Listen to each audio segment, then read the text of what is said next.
Hey friends, welcome to my little art corner in the basement.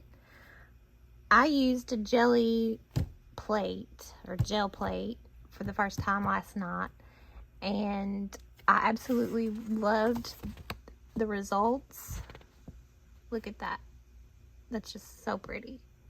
I got started and I couldn't stop. I'm doing a class online, and one of the assignments had us use a gel plate to make prints. So I just collected some flowers and leaves and stuff from the yard, and look at that. That's a walnut. It makes a heart. Leaves. I had a 4-leaf clover. I had some wheat. They just turned out very pretty. I wanted to show you the process on how to use it if you've never used one, because it was really easy, especially if you make collages or if you do scrapbooking. You can make your own prints to use. So much fun. I couldn't stop. Okay, first thing up is our gel plate. I've never used one of these before. I ordered it off of Amazon. This is an 8x10.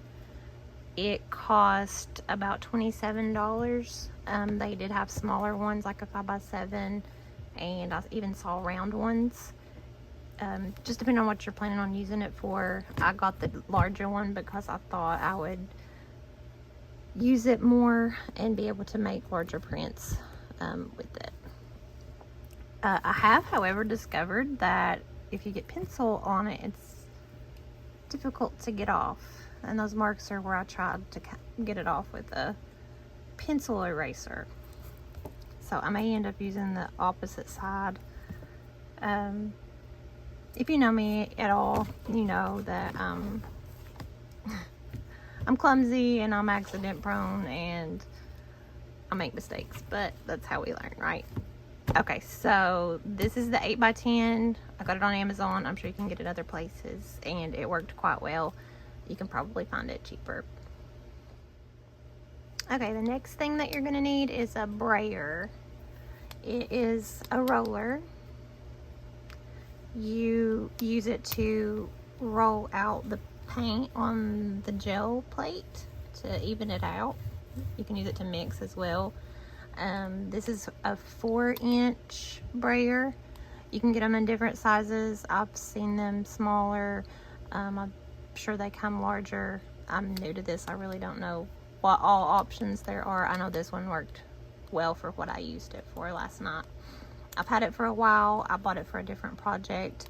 I've used it once. I often buy craft and art supplies that don't get used as often as I initially planned for them to. So hopefully this one will get some more use out of it. I got it at Hobby Lobby. I was thinking I paid about $5 or $6 for it. On their website it was on sale for $2.99. So pretty cheap, and it's pretty sturdy, and it worked well for this project. Okay, next thing you're gonna need is acrylic paint. I'm not much of an experienced painter with acrylic paint. My experience is more with the craft paint that comes in the bottles, and I've not used it a whole lot, just for little crafty type things. This paint is very runny when you pour it out, and I've been wanting to try acrylic paint in tubes to see if it was thicker and how different it was to use when you paint with it.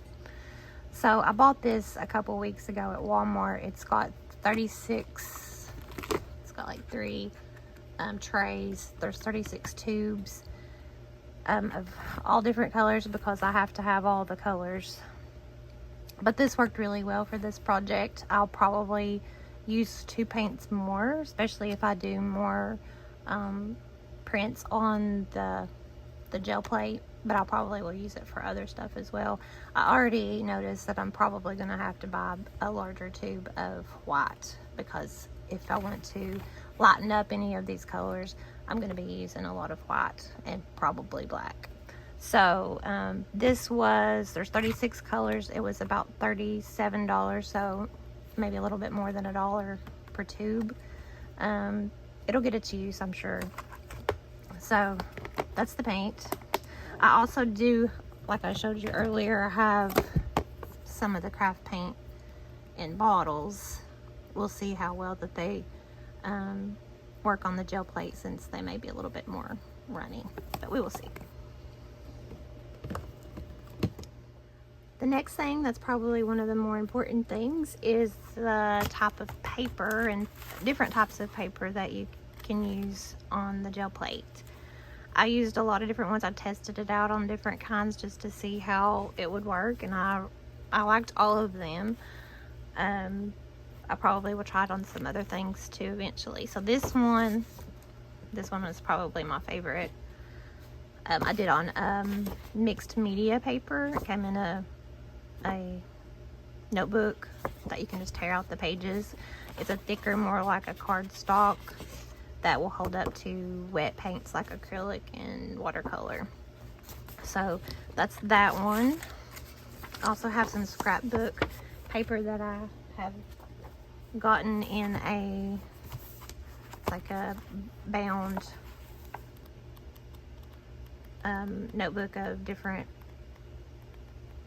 scrapbook type paper, front and back. It's pretty thick, not real thick, but it's decently thick. So that was on that.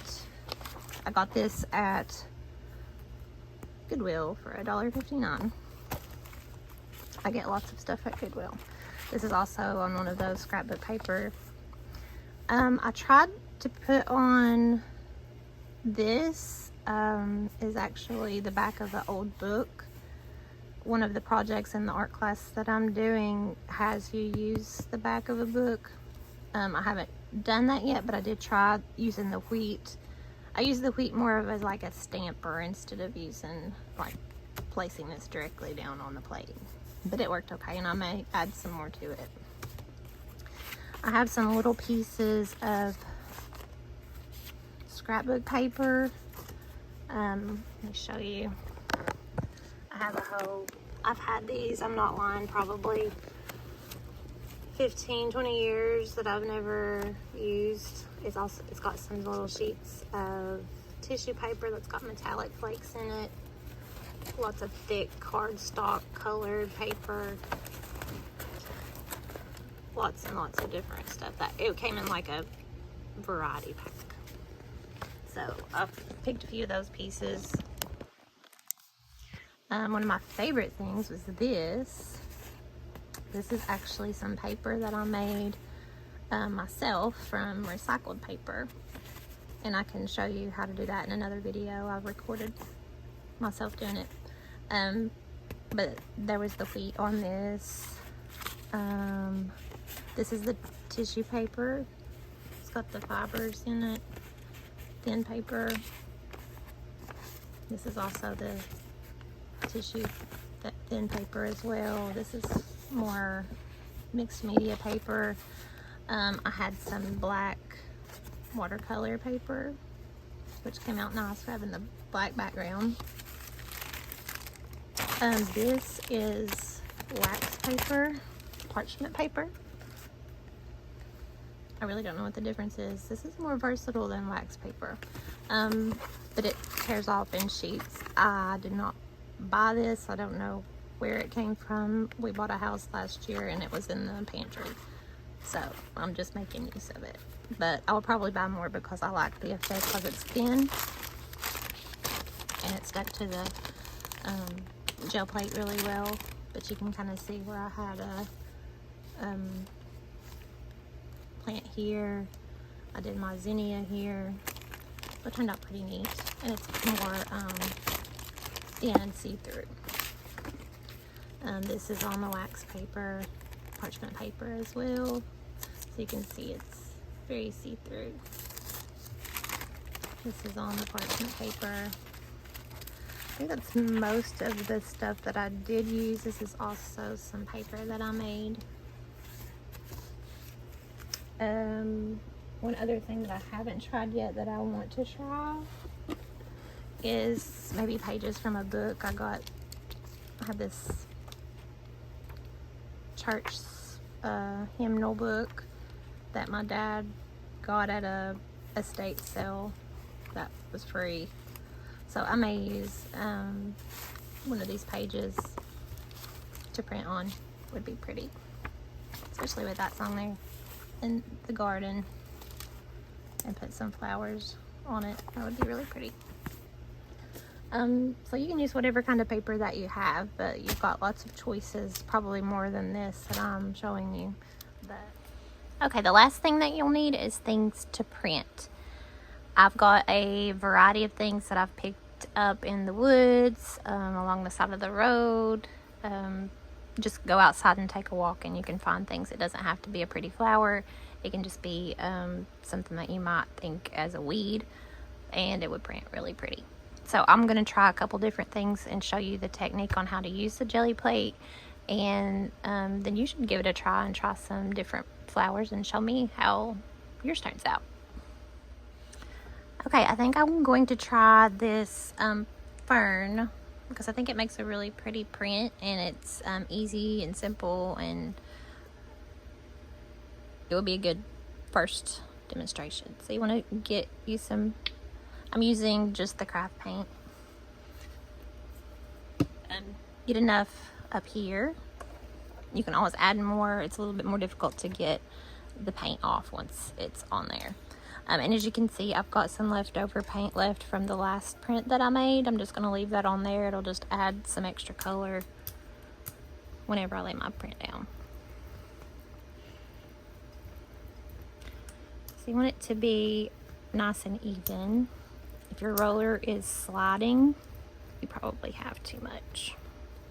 So you just want to make it even. You really don't have to push very hard at all. If you push hard, you can see it makes these lines. You may want lines, but if you don't, use a lighter touch when you're rolling your brayer. Okay, so here we have our, I think I'm gonna do 2 of them and kind of overlap them. Now your first print, this probably needed to be in a book to make it more flat. Your first print is just going to be kind of a ghost image, or the negative image, I guess I should say. So I'm just going to use plain copy paper for my first print because I'm not a big fan of it. But you can use whatever you want to use for your first print, and you may like the way that the negative looks. So you want to make sure it's just getting all in the cracks and crevices of the plant. Okay. And then you want to pull up.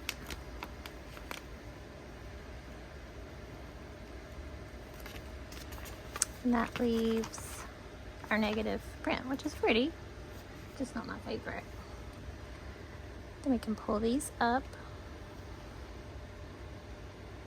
gently.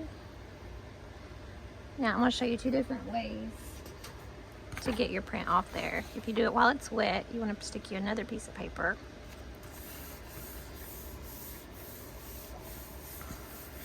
Smooth it out.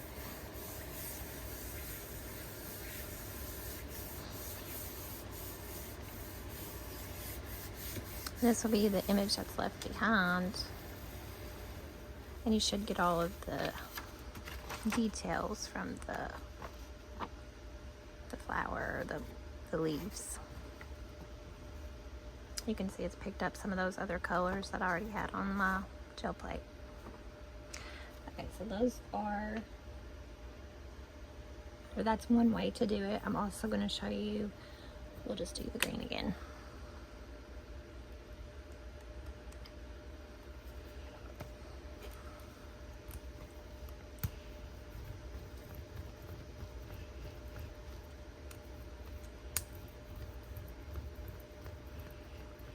You see how easy this is? It's not hard at all. and you get prints that are beautiful. Okay, so let's do some leaves. I like these.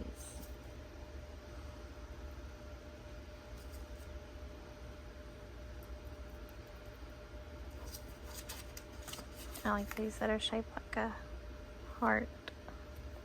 Now it's gonna overlap my edge, but that's okay.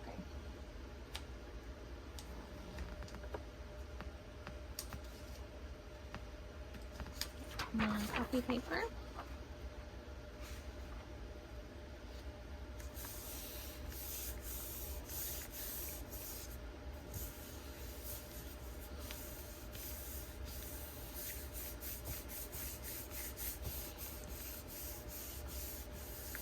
Smooth it out.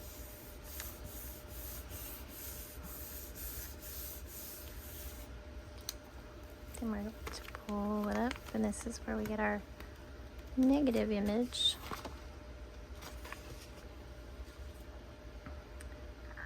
I'm going to take our pretty leaves up.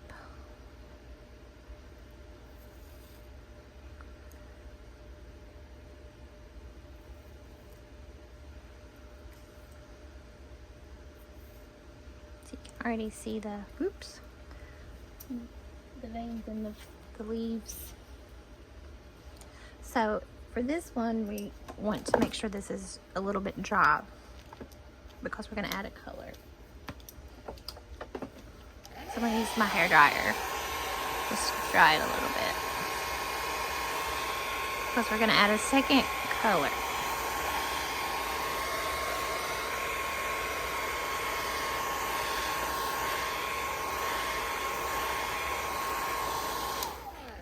You can go lighter or you can go darker. I think I'm just going to go lighter with,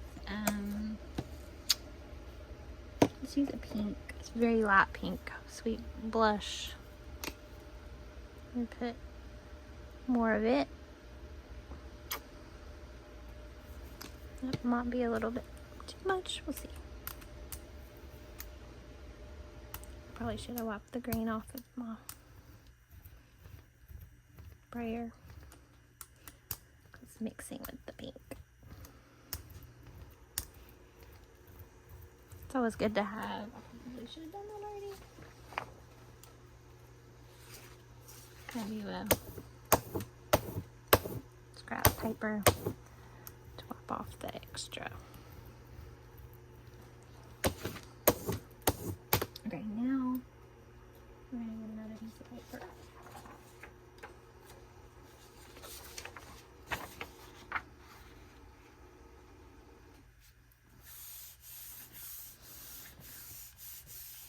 I want this to be good and smoothed out. We almost really would like to have it more dry so it picks up all of the paint, so it doesn't hurt to run the hair dryer for a second or two.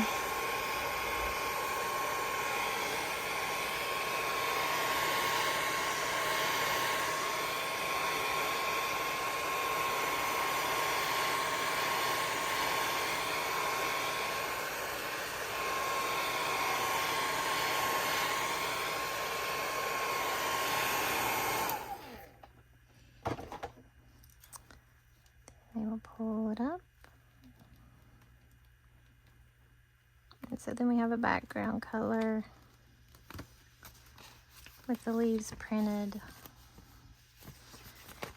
Copy paper is not my favorite thing to do these prints on because it's very thin and floppy. It doesn't hold a lot of moisture, so it can wrinkle. But it's what I have the most of. And since I'm making lots of prints, I'm just going to use it. And these I can just use for scrap paper. If I make a collage or something, I can use these sometimes. Once they dry, they'll be a little bit more sturdy. So that's that one. You can see the pretty veins. So really it's just playing around a lot. I have found that I really like these wild carrot. I think they make really pretty prints. Okay, let's try a black for that one.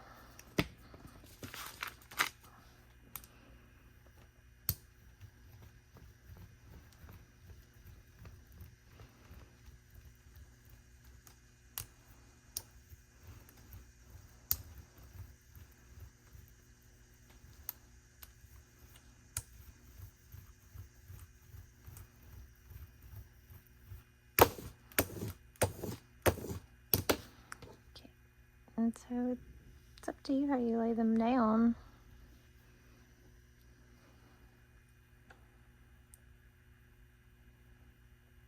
That one's a little poofy.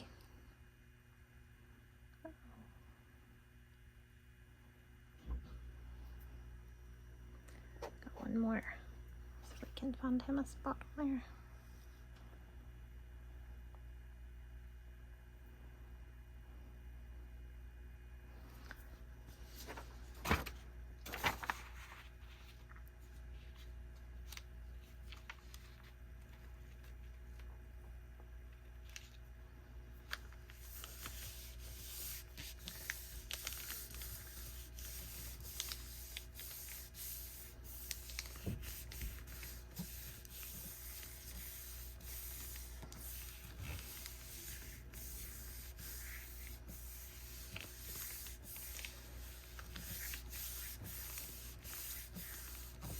Okay, see how this one wrinkles.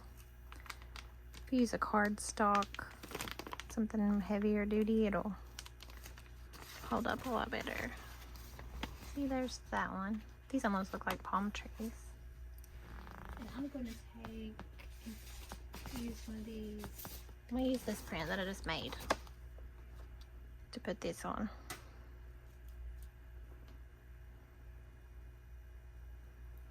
To show you how you can layer. I'm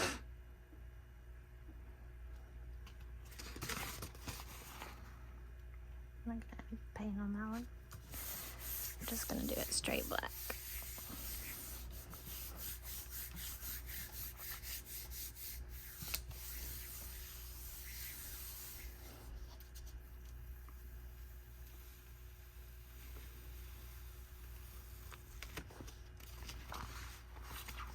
See how much detail? So pretty. Love it.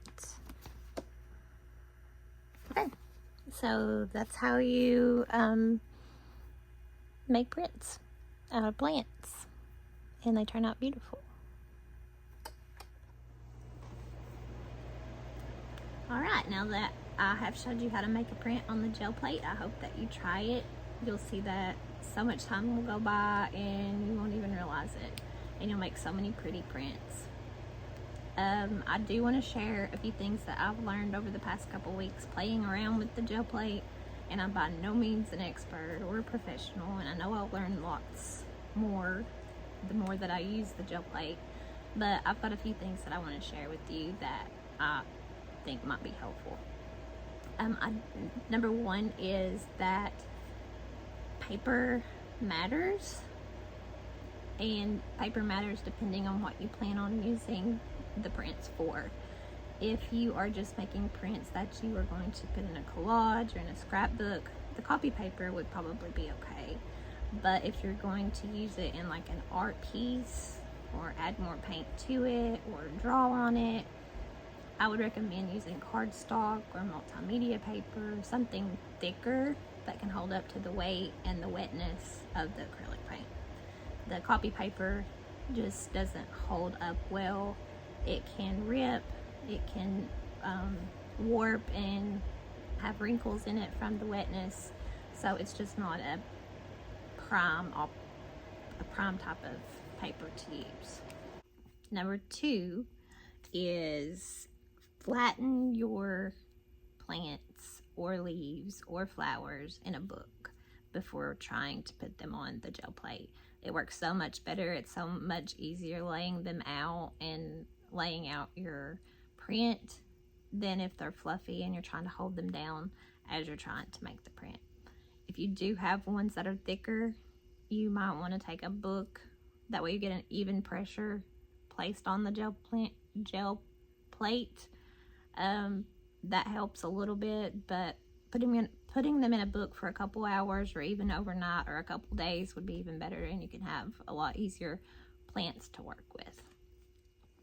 Okay, number three is paint. And honestly, I didn't tell much difference. I have used the two paints that like I showed you at the beginning of the video, and I used the craft paints like I demonstrated with today. I couldn't really tell much difference, but I would add this. If you can get some metallic paint, some gold or silver, it adds a lot of character to your prints, and I really, really like the effect of it. So get you some metallic paints. Number 4 would be to make sure that you have a scrap paper laying next to your gel plate, and that way whenever you get too much paint on your roller, you can roll it off on this scrap piece of paper. And when you lay your brayer down, don't lay your brayer down roller side down, lay it down roller side up, otherwise your roller can be wet and stick to this paper, and then it's going to pull pieces of paper off on to the roller, which was no fun. Okay, a couple of things that I learned not to do on the gel plate was using things that didn't print like I thought that they would print.